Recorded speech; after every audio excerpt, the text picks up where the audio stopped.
జై శ్రీ గణేష.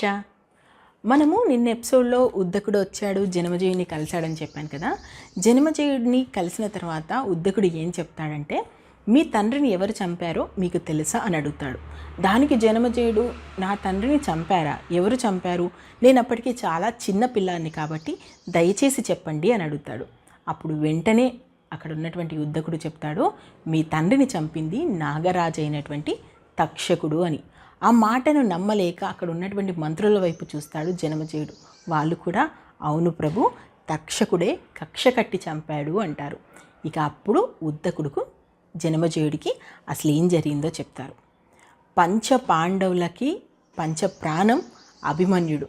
ఆ అభిమన్యుడికి అదేవిధంగా ఉత్తరాదేవికి పుట్టి ఒకే ఒక సంతానం పంచపాండవుల వారసులుగా మిగిలింది మీ తండ్రి అయినటువంటి పరీక్షిత్ మహారాజు ఒక్కడే మిగిలాడు.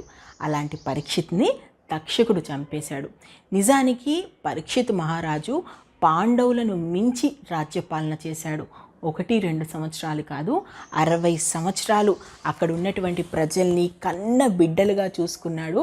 వాళ్ళందరికీ అన్ని రకాలటువంటి సంతోషాలను ఇచ్చాడు. అయితే అప్పుడు ఉన్నటువంటి యుగం ఏదంటే ద్వాపర యుగం పూర్తిగా కూడా ముగిసిపోయి కలియుగం ప్రారంభమైపోయింది. అప్పటికే కలిమాయ వచ్చేసింది. కలిమాయకు గురై ఒక 2 క్షణాల పాటు మీ తండ్రి చేసినటువంటి తప్పు ఇంత పెద్దగా అంటే ఆయన మరణానికి దారితీసింది. అసలు ఏం జరిగింది అంటే అనేసి చెప్తున్నాడు ఉద్దకుడు. ఒకరోజు వేటకని వెళ్ళినటువంటి పరీక్షిత్ మహారాజు అక్కడ ఉన్నటువంటి జింక మృగాన్ని, ఏదైతే యజ్ఞ మృగము దాని పేరు, దాన్ని చూసి ఎలా అయినా సరే దాన్ని వేటాడాలనుకుంటాడు. కానీ అది ముప్పు తిప్పలు పెట్టిస్తుంది. ఎటు ఎంత పరిగెత్తినా, ఎక్కడికి పరిగెత్తినా ఎంతకి చిక్కదు. పరిగెత్తి పరిగెత్తి పరిగెత్తి పరీక్షిత్ మహారాజు బాగా అలసిపోతాడు. ఓవైపు విపరీతమైనటువంటి దాహం వేస్తుంటుంది. అయితే అక్కడే శమీక ముని కూర్చొని ఉంటాడు. ఆయన ఏంటంటే ఆ రోజు మౌనవ్రతంలో ఉంటాడు. పరీక్షిత్ మహారాజు ఏమో అప్పటికే విపరీతంగా అలసిపోయి ఉన్నాడు, దాహం వేస్తుంది, ఎలా అయినా సరే ఆ మృగాన్ని చంపాలి అనుకుంటున్నటువంటి కాబట్టి శమీక మునిని వెళ్ళి ఇటువైపు వచ్చినటువంటి ఏదైతే యజ్ఞ మృగం ఉందో అది ఎటువైపు వెళ్ళింది అని అడుగుతాడు. 1 కాదు 2 కాదు, కొన్ని వందల సార్లు ఆయన ప్రశ్న వేసినప్పటికీ శమీక ముని ఏ సమాధానము ఇవ్వడు. ఎందుకంటే ఆయన మౌనవ్రతంలో ఉన్నాడు, మౌనంగా కూర్చొని ఉంటాడు. దానితోటి పరీక్షిత్కి ఎక్కడా లేని కోపం వస్తుంది. వెంటనే అక్కడే ఆయన పక్కన చచ్చిపడి ఉన్నటువంటి ఒక పామును తీసి ఆయన మెడలో వేసి ఆ కోపంలోనే ఇంటికి వెళ్ళిపోతాడు. ఇంతలో శమీక ముని యొక్క కొడుకు వస్తాడు, జరిగిందంతా తెలుసుకుంటాడు. తన తండ్రికి అంత ఘోర అవమానం చేస్తాడా? రాజైనంత మాత్రాన కళ్ళు నెత్తికెక్కాయా? మరో 7 రోజుల్లో అంటే 7వ రోజు వస్తూనే తక్షకుడు అనేటువంటి నాగరాజు కాటుకు గురై పరీక్షిత్తు మరణిస్తాడు అనేటువంటి శాపం ఇస్తాడు. ఆ విషయం శమీక మునికి తెలుస్తుంది.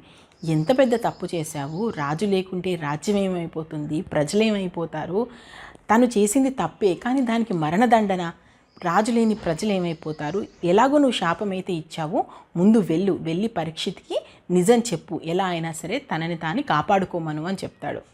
అప్పటికే పరీక్షిత్తు తాను చేసిన తప్పుకి ఒక మునిని అంతగా అవమానించానని ఘోరంగా ఇలా చేశానేంటని కుమిలిపోతూ ఉంటాడు.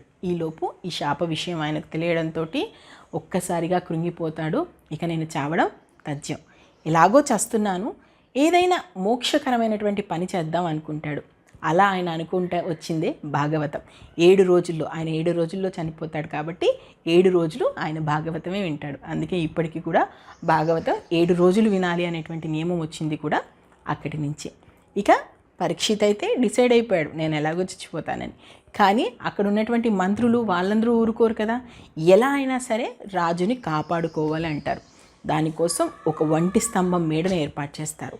చిన్న చీమ కూడా వాళ్ళ అనుమతి లేకుండా లోపలికి వెళ్లకుండా చూసుకుంటాడు. మరోవైపు తక్షకుడికి శాపం గురించి తెలిసిపోయింది. ఈ శాపాన్ని ఎలా అయినా ఇంప్లిమెంట్ చేయాలనుకుంటాడు తక్షకుడు. ఓవైపు పరీక్షిత్ని ఎలా అయినా కాపాడుకోవాలనుకుంటున్నారు అక్కడ ఉన్నటువంటి మంత్రులు. మరి తక్షకుడు పరీక్షిత్ని కాటేశాడా?